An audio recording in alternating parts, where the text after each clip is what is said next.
Hello, everybody. Thank you for joining me. This is GGF bringing you episode 1 of a new Let's Try. So this is a game that I actually discovered recently. I like to go back in the Steam database and go back to previous years and search for like RPGs and strategy games that I may have missed over the years. And this was one that I found, and it looked really cool. I've only spent about maybe a half hour with it thus far, kind of getting a feel for it. It's very awesome. And I figured I'd like to do a little run of it here to start. It's going to take us a little while to get through all the races and stuff like that. But once we do, it'll be pretty cool space 4X strategy type stuff. And it's really cool. It's sort of like, I wouldn't say basic or simplified, but it's really well accessible. And it's presented in a way that's complex yet accessible. So it's really cool. I hope you'll join me for this as we learn this game together. You know, I haven't gotten very far with it. But this is episode 1 of Let's Try Stars in Shadow, as we have here on GOG Galaxy. You see, I've only played 36 minutes. And most of that was just looking around anyway. It wasn't real gameplay. So we're going to hit play and see what's in store for us. Should be interesting.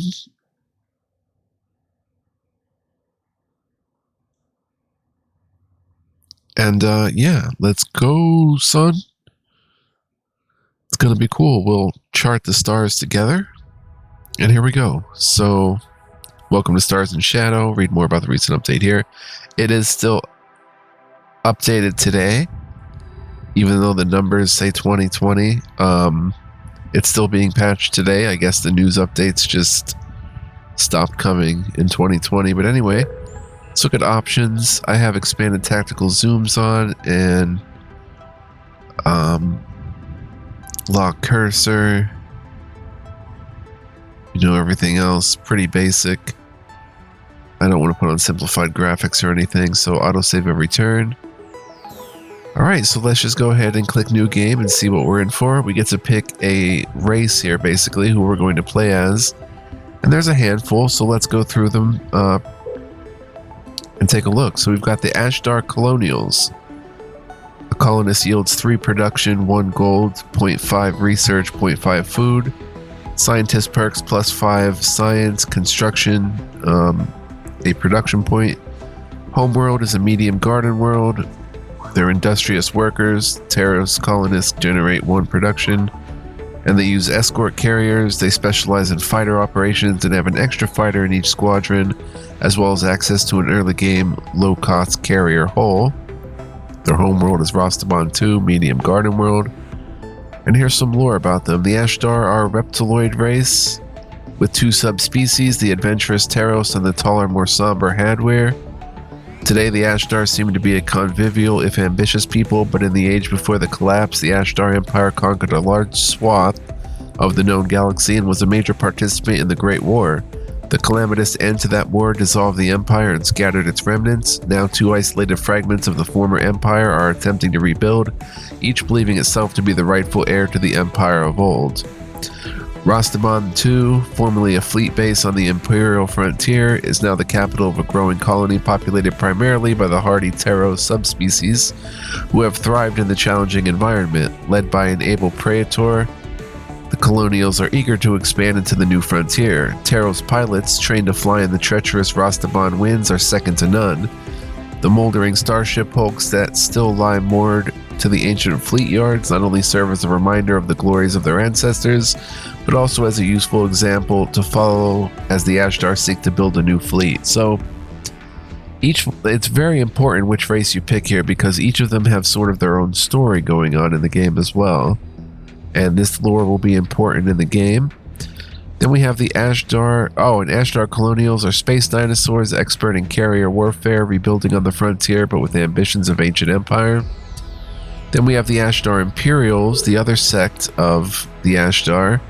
Space dinosaurs that still reside on the ancient capital with access to ancient artifacts and technologies. They get 2 production, 1.5 gold, 0.5 research, 0.5 food, scientist perks +5 science. They're on a medium hive world. The ancient Stargate at Ashdar Prime allows fleets at the Imperial homeworld to travel instantly to any system within their range. The Relic Gate also gives the Imperials a unique leg up on related Stargate technologies, drastically reducing their research costs. And they have wealthy nobles. Hadweir citizens generate 0.5 gold. And the Ashdar are okay, we went through that. Now, the ancient capital of Ashdar Prime, once a planet-wide megacity, now lies in ruins. Yet a Hadweir emperor still sits on the throne and holds court in the cavernous halls of the Imperial Palace. Though not as adaptable or adventurous as their Taros cousins, the Hadweir have retained more knowledge of the old ways. The ancient archives, preserved deep within the crypts beneath the city, still keep some of the secrets from the Elders' world. Chief among these is the network of Stargates, long dormant, that allowed swift travel across the once vast empire. As the Great Stargate began to once again show signs of life, the ambitions of Empire began to stir within the inhabitants of the old capital. So you'd also have access to underground crypts of knowledge and stuff like that. Okay, so the next race is the Feedy Combine, friendly aquatic traders who would rather pay someone to kill you than do it themselves. They have merchant princes, so their colonists generate a whopping 1 gold apiece. Mercenary armies. The Feedy Mercenary Exchange gives them the ability to hire mercenaries from any races with which they have established a trade charter. They're on a medium island world. Their scientists get +5 research, sociology, population 3, I guess. And their scientists or their colonists yields 2 gold. That is crazy. It says 1 up here, but +1. Okay, so 1 + 1 and 2. 2 production, 0.5 science, 0.5 food. The Feedy evolved in the inviting reefs of Tandau, their war motion homeworld. There they established an open society emphasizing cultural development, sybaritic enjoyment, and above all, wealth and trade. They are ruled by a federation of merchant princes who buy and sell their positions in government while amassing ever greater personal fortunes. Extroverted and optimistic, the Feedy were delighted to discover that long-range interstellar travel had become possible and are eager at the prospect of establishing diplomatic and trade relations with alien civilizations. Violent conflict is rare among the Feedy. Weapon technologies do not come naturally to them, but they are excellent shipbuilders and their merchant fleets can be refitted for war if necessary. The Feedy military will often include large numbers of foreign mercenaries, something made possible both by their wealth and by their willingness to reach out to some of the less savory denizens of the galaxy. While they prefer to avoid warfare, the Feedy are not pacifists. They can respond aggressively when wronged and are slow to forgive those who betray their trust. So all of this stuff plays into each race that you choose, and it's totally different with each one pretty much. Then we have the Gremic Empire, slimy, raiding, conniving slave masters who would like to have you for dinner. Over for dinner. They have distortion fields. The Gremic can research distortion fields far earlier than any other race. Ships equipped with distortion fields can surprise enemy defenders and close to close range and relative safety before they attack. And then Viper Launcher. The Gremic Viper Launcher is a powerful short-range energy torpedo. They're on a medium swamp planet called Gremol. Their scientist perks is information. And the basic colonist yields of 2, 1.5.5. The Gremic evolved in the sweltering wetlands of the planet Gremol and reproduced by laying large numbers of eggs and leaving them largely unattended to fend for themselves. Development through various life stages to adulthood is long and treacherous, with many being killed, eaten, often by other Gremic, or enslaved. Those who do survive through hard work, clever ingratiation, or absolute vicious cunning eventually mature into the large, powerful adult Gremic, who are typically as courtly and diplomatic as they are ruthless and ambitious. The Gremic are ruled by hereditary aristocracy, but their internal politics are dog eat dog, literally. Like the Ashdar, the Gremic were participants in the Great War that ended the ancient Golden Age and suffered badly in its aftermath. The orbital bombardment of Gremol nearly exterminating all life there. Ever persistent, the Gremic have survived and rebuilt and managed to retain a few of the technological secrets of their ancestors, including concealing distortion fields and powerful short-range plasma bolts. In addition to the vessels of the Gremic Imperial Fleet, one may also encounter ships in the infamous red and yellow warpaint of the Marauders. These renegades exist on the fringes of the Gremak Empire, raiding neighboring aliens for slaves and plunder. The Gremak Imperial government maintains that the Marauders are an outlaw faction, but it is a poorly kept secret that the destination for Marauder-taken slaves is often the estates of the Gremak aristocracy. Shady stuff going on with the Gremak. So, that's the Gremak. The Orthan Conference are reclusive deep-water bug scientists with an affinity for high-energy physics. Read Big Guns. They're on a medium ice ball world. They have heavy artillery. The Orthan's affinity for energy weapons gives them early access to super-heavy siege weapons. And they get academics with Orthan colonists generate an additional 0.5 science. So the basics, except instead of 0.5 science, they get a full 1 science per colonist. And their scientist perks is plus 10 science and then physics. The Orthan homeworld of Bakobs 4 is a frozen ice ball of a planet that receives very little light from its distant sun, but it has an unusually active core generating enough internal heat to sustain a planet-wide subsurface ocean. Powerful geothermal plumes drive the diverse chemosynthetic ecosystem which produced the Orthan, the only known sentient species to evolve on such a world. Instinctively distrusting of outsiders, the Orthan tend to avoid involvement in the affairs of other races, instead focusing on their relentless pursuit of advanced science. The Orthan government is essentially a technocratic oligarchy, with the most effective research organizations also holding positions of political power. Their mastery of advanced physics grants the Orthan access to powerful energy weapons and shield capacitors that can siphon energy from incoming attacks and store it for use in their own weapon systems. Interesting. Ural Cognate. Tough, scrappy, cold-weather survivalist brawlers with an attitude problem. They're on a medium glacier world. They have advanced destroyers. The Ural have a knack for designing light ships, and their advanced destroyers can pack heavy firepower into small packages. And they have hardy colonists. They generate an additional 1 production. They're also exceptionally tolerant to hostile environment types. So the basics, except they get 3 production per colonist. Scientist perks, 10 science, planetology.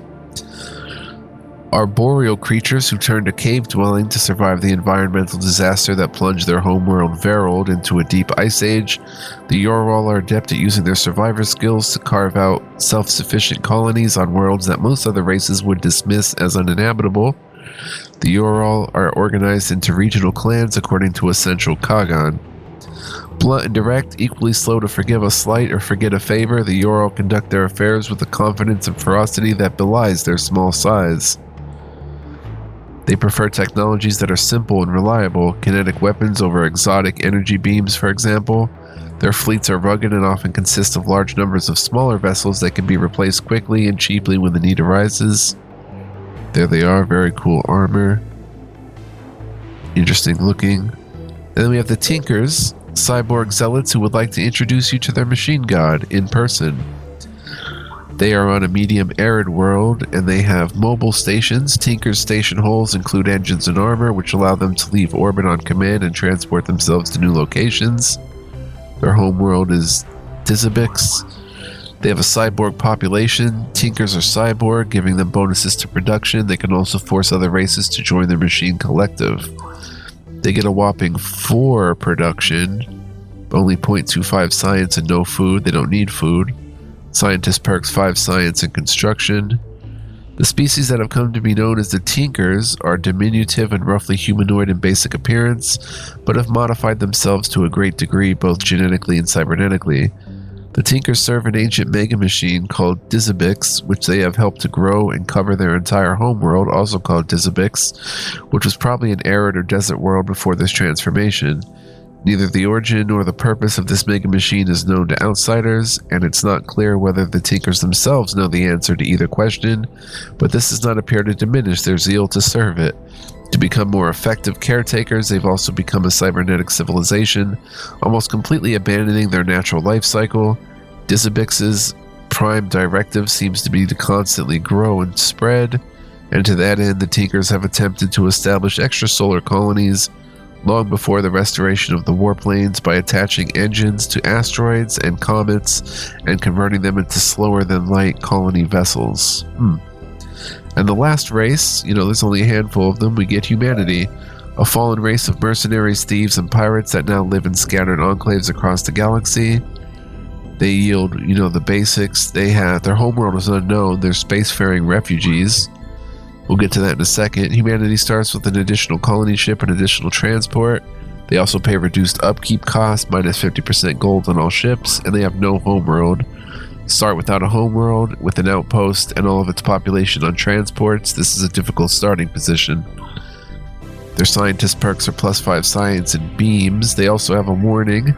Starting without a homeworld means that the human player may have difficulty in the early going. This faction is not recommended for first-time players. The third of the surviving elder races, there is little reliable information on humanity's past history or civilization, least of all from the humans themselves, who can explain their own past only in terms of contradictory myths and legends. What's clear is that the war and ensuing collapse brought humanity low. Even the name and location of their homeworld is lost to time. Today, humans are found as refugees, scraping out an existence on remote worlds or limping from port to port in their ancient, barely functioning colony ships. Adapted to a nomadic existence, humans have become experts at salvage and reverse engineering. Some turn to piracy or offer their services as mercenaries, and the race has earned a reputation as thieves and scavengers. So for our playthrough, guys,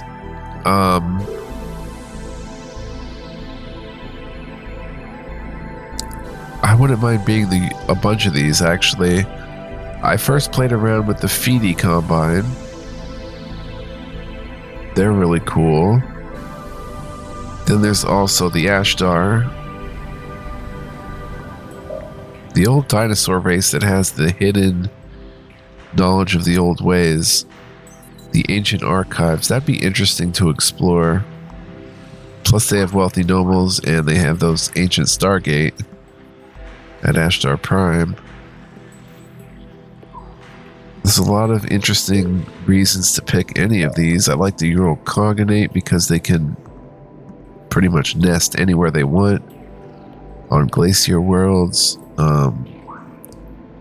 They have heavy firepower and they have hardy colonists, so they'll get the production done, that's for sure.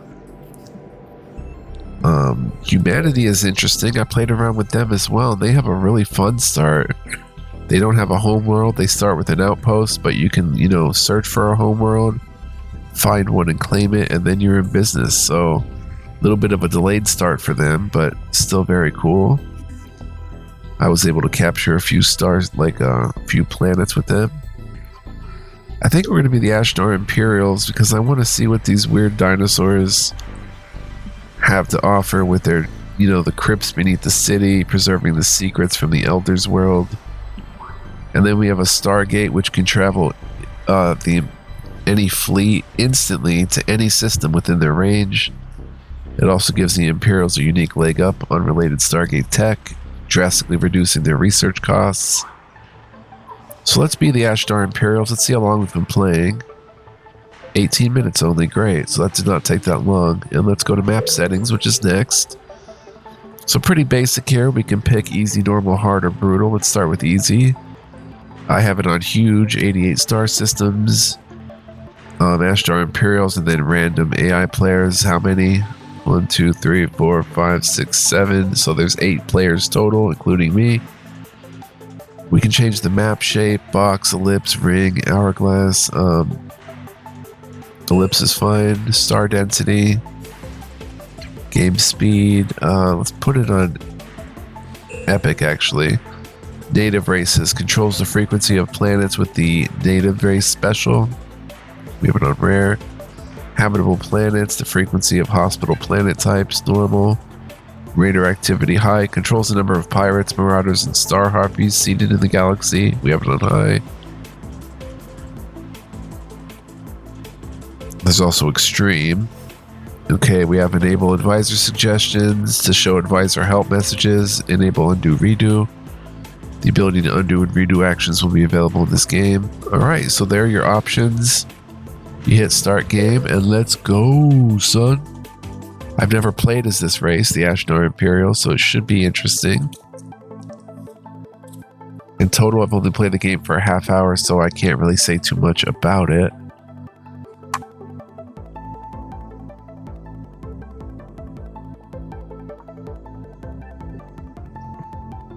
Sorry, I sound a little stuffed up, guys.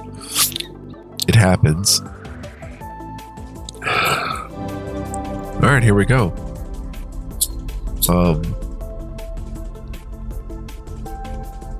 We're ready to return to the stars. Fleet Admiral Tarlet. May it please your Imperial Majesty, I am Fleet Admiral Tarlet, and I'll be serving you as Senior Military Assistant. We've just completed the trials of our first warp-capable starships, and 3 vessels await your command, a scout, colony ship, and transport. We are ready to begin the exploration of the surrounding systems. We don't know what to expect out there, so I suggest scouting unexplored systems before exposing our vulnerable civilian vessels to possible danger. Our scout is minimally armed, so don't hesitate to retreat if it encounters something unexpected. You can direct our colony ship to settle on Kisk, the arid first planet in our own star system, or you may prefer to wait to see if our scout can find a more hospitable target for colonization out in our stellar neighborhood. Now is the moment when we will begin to rebuild the galactic empire that is our legacy. Glory to the Ashdar, and glory come to you, Imperator. Okay, we can dismiss that. We've got to choose a research. Okay, so here's our fleet. We have a colony ship. Colony ship, we can colonize planets. We have a transport. We can disembark or embark the colonists. And we have 2 scout cruisers, which we'll look at closer. Glenna is the star system. We're on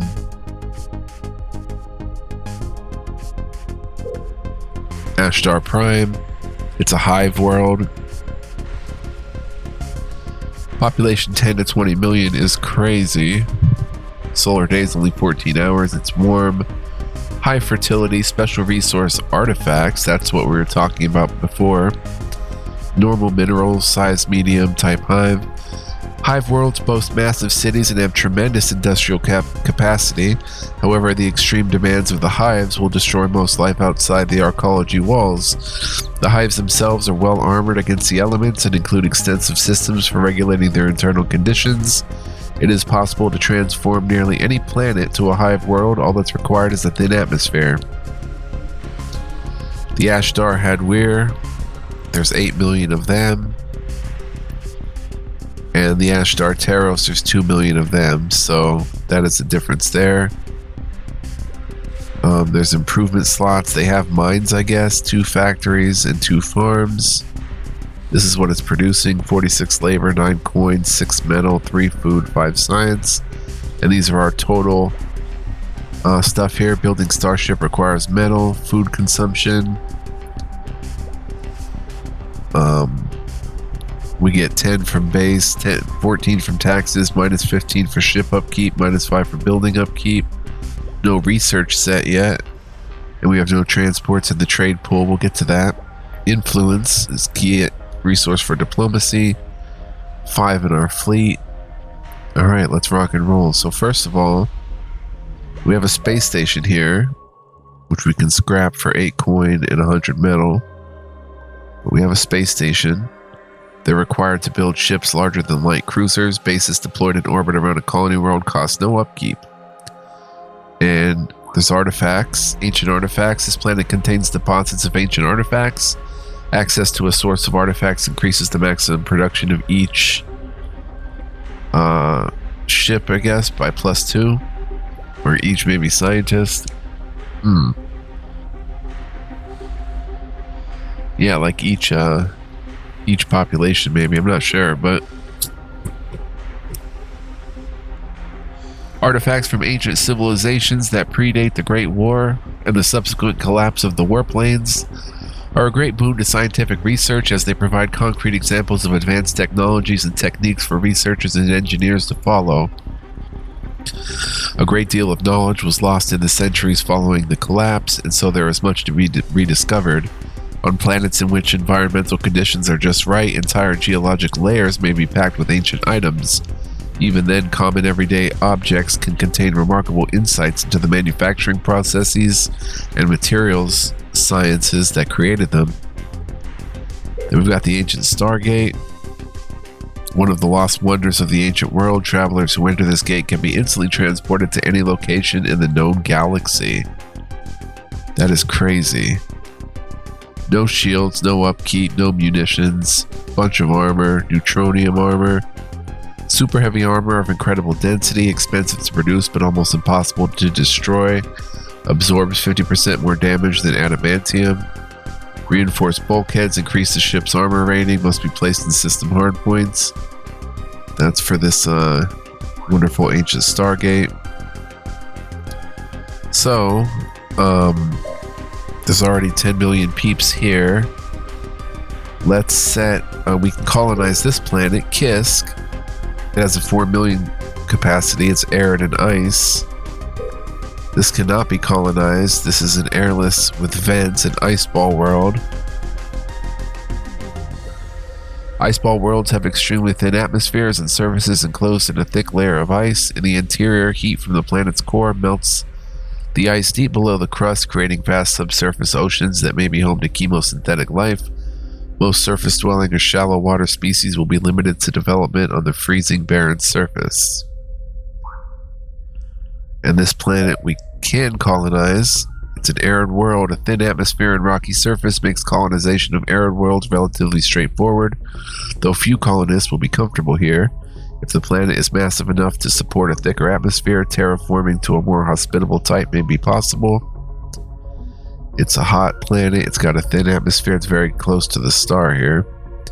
Low fertility, normal minerals, small size, 44-hour day, 50-day year. Okay, so let's start here. Choose research. Lieutenant Gittak, our research division awaits your direction. Imperator, I am Lieutenant Gittak, head of our research division. We have completed testing on the warplane amplifier and are confident that our drives will maintain sufficient connection to the newly regenerated warplanes to allow interstellar transit within reasonable timeframes. The team is invigorated and eager for a new assignment. Toward which target should we direct our research? Choose the next research project. So here we go. This is the pretty massive tech tree, which we'll be playing with. The ones in green we have. So we have interstellar expeditions, modular outposts, trade fleets, military doctrines, titanium, advanced metallurgy, lasers, nuclear power, star drive, ancient control systems. That comes from our artifacts. And now we get to pick what we want to research next. So it has to be something either all the way on the left or attached to something we already know, like tachyon physics.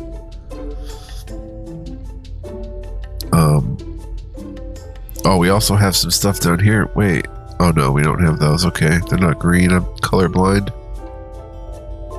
Let's see. Artificial organisms. All homes upgraded to farms, it looks like. Alien psychology, xenology, science stations for xenology, 15 turns, small craft. This will get us orbital construction for star bases, asteroid bases. Small craft will get us interceptors. It's a component interceptor, and it leads to bombers as well. I think we want to get xenology first because science stations will let us improve our research, which will get us all future techs much quicker. So I think that's what we want to do.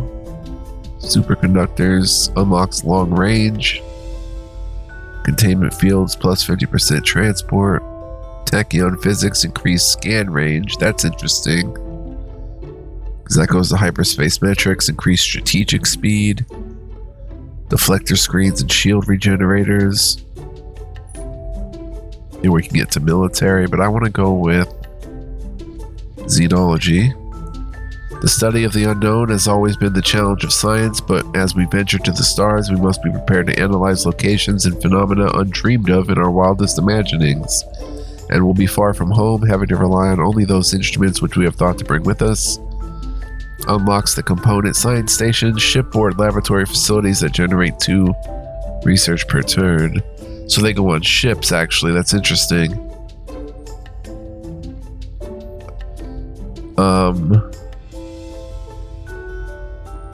Sure, let's go ahead and Research that. Set research. Xenology, 15 turns. Then we have to choose a production for Ashtar Prime. And this is what we can build right now. A lab, a farm, increase food by 4, increase research by 8, a mine, metal by 6, factory, increase production by 11, growing to 12 if Ashtar Prime's population reaches 12.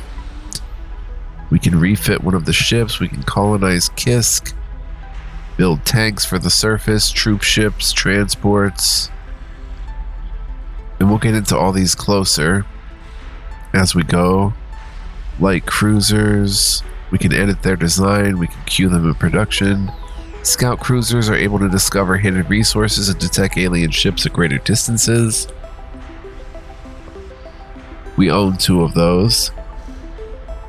Colony ships can found a colony on uninhabited worlds. Destroyer, self-explanatory. Outpost transport can place a station in orbit around an uninhabited world. Transport provides 5 something if assigned to the trade pool. It can be used to move between food. It can use to move food between planets or generate coins through trade. Troop ship does the same thing. Tanks, if carried by transports to hostile planets, tanks can be used to perform invasion actions. On planets with discontent people, the presence of ground units will suppress rebellions.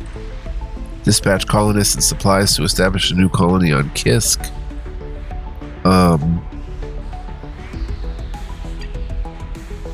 So our production will be, I think we'll start pretty basic and get a farm, because we're not producing much food, just 3 food, and yeah, let's start with a farm. It only takes 3 turns. We can buy it if we have the money. Construction of factory is completed at Ashtar Prime. Our next project will be farm. Alright, very good. Farm. This is Ashtar Prime. So, from here, building farm, these are the stars that surround us. We can take our fleet and take a scout cruiser. Here's the ship information. It's got titanium armor, lightweight but strong material for basic aerospace construction, warplane amplifiers, extends the ship's strategic range by 1 parsec. There's no benefit from mounting multiple lane amplifiers. An explosive nuclear reactor provides power for the ship's engine, shield, and energy weapons. Reinforced bulkheads, deep space scanner designed to gather information on a range of interstellar phenomena. These scanners are a vital tool in many scientific missions. Scanners can detect hidden system or planetary anomalies that would otherwise remain hidden until the system was colonized. Very cool. And defense lasers deals 1 to 3 damage. The defense laser is a miniaturized, low-power version of the laser that is specialized to deal with missiles and small craft. It has a shorter range and less damage potential than the standard laser. 40 armor, 6 coin upkeep, 50 crew. Alright, so this is our Ashtar Imperial fleet. Let's select 1 scout cruiser. An uncharted blue giant. The planets around blue giants are typically both cold and irradiated. An uncharted G-type star. Yellow star systems have excellent odds of containing valuable colony worlds. So we'll send a scout cruiser up here. Right there. And we'll send a scout cruiser over in this direction. There's some yellow stars. I would like to check that blue giant. That would be interesting. Let's look over here. An uncharted M-type star. Red dwarfs tend to have fewer planets than larger stars, but they will sometimes boast habitable worlds. So we'll send, trying to click the cruiser. Right there. So I think that is everything we're going to do here. Stardate 1100. Let's spend a turn. AI is working. I'm going to hit my water bottle.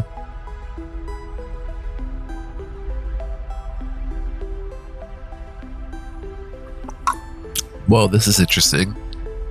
Native inhabitants. We've detected signs of intelligent life in the Farron system. Planetary scan shows signs of life on dirt. They are intelligent but primitive humanoid species calling themselves the Lummox. They live scattered across the globe in what appear to be hunter-gatherer communities, but we do not detect any signs of technology or infrastructure that we would find useful. If we were to colonize this world, the Lummox population would probably be useful only for basic, unskilled labor. Ancient artifacts. We detected a cache of ancient artifacts on Farin 3. Surface scans of Farin 3 have revealed that it was once inhabited by an ancient civilization predating the time of the Great War. It does not appear that the ruins have any still functioning infrastructure, but there is much we could learn from them. We won't know more until we establish a colony and build laboratories to study these finds in detail, but any such find of ancient advanced technology is certain to boost the research outposts of the labs. Mineral poor planet. Farin 3 is mineral poor. Crust scans of Farin 3 show the planet to be mineral poor with relatively few deposits of industrial metals such as iron and aluminum. If we were to colonize this world, the scarce supply of metals would significantly reduce the outposts of any mines built here. Derelict craft. We've located a derelict object in the Aurellan system. It is an abandoned transport vessel drifting in an unstable orbit around Aurellan. There is no sign of life aboard, and we are not familiar with its configuration or markings. However, the cargo holds still contain usable resources. On your order, we will secure this cache and add it to our own inventory. Do it already, plus 100 coins. Bong bong, 254 now. Alright, so we have that Stargate got us here instantly. Usually there's a time. It takes a few turns. It got us here instantly. So again, we've got Aurellan 2. Cannot be colonized. It's an inferno world. Inhospitable planets characterized by a thick toxic atmosphere. Extreme greenhouse effects create surface temperatures hot enough to melt most metals, making terraforming extremely difficult. However, this planet, Aurellan 1, is an ocean planet, hot. Ocean with vents. Unlike most terrestrial worlds, which support a very thin surface layer of water, ocean worlds can have 10% or more of their mass as water, forming oceans hundreds of kilometers deep and with no dry land at all. The immense pressure in the abyssal depths leads to the formation of exotic forms of ice, even at higher temperatures, and so most of the habitable biome is open ocean. The environment around deep-water hydrothermal vents is extremely inhospitable for most species, though creatures adapted to the extraordinary high pressures can thrive there. The Orthan are number 1, and then even the Ural can thrive there. The Lummox.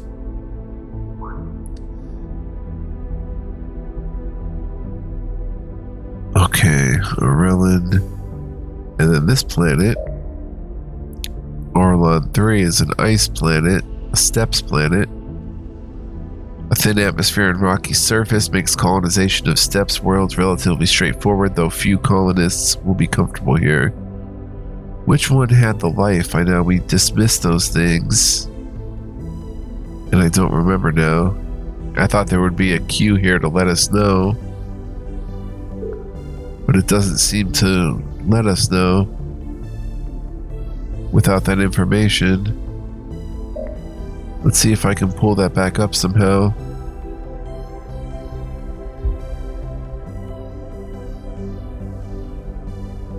So we can colonize either one. I guess the Lummox were on here. Aurellan 3.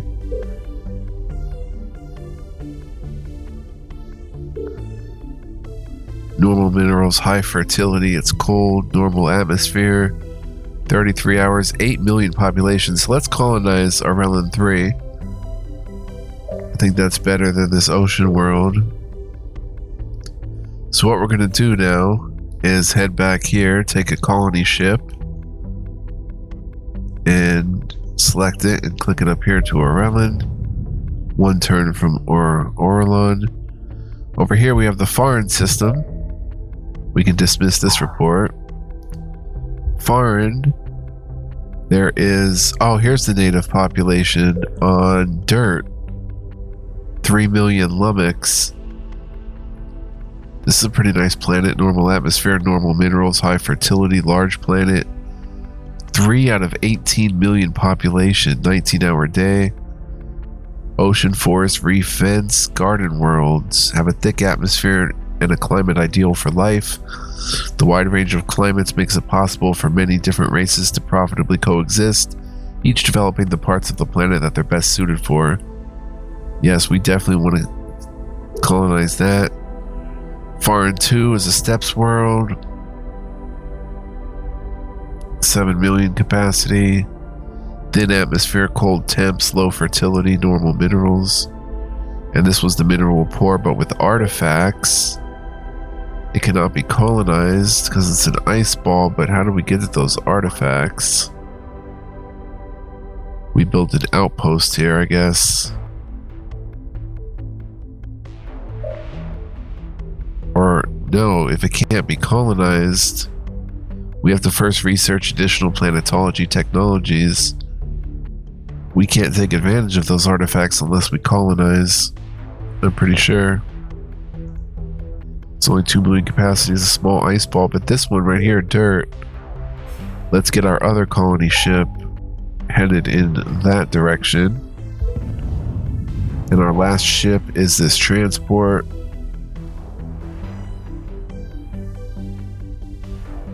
Let's just send it to start trading. Transports transferred to trade duties. They'll immediately start transporting food or generating coin. After 3 turns, they'll become available for use as colonist transports. So that's our next turn. Let's see how long we've been playing here. 41 minutes, so it's time to wrap it up. Isn't this a cool game, guys? And look at this galaxy. It's huge to explore. And 7 other races are somewhere out here, I think. But super cool stuff. Very straightforward, very fun. Really love this one. So I want to play more of it. Hope you guys will enjoy. Hadrier save. We'll call it YouTube 1. And thank you so much for watching. If you did enjoy, please like, comment, subscribe. That will let me know that you want to see more. And thus more will get made. We'll design some ships and just have a good time. So thanks again for watching. Until next time, and I do hope you tune back next time. Come on back, there's more fun to be had. Until then, be well, live well, stay well, and much love, peace, and joy, guys. See you guys then. Ciao for now.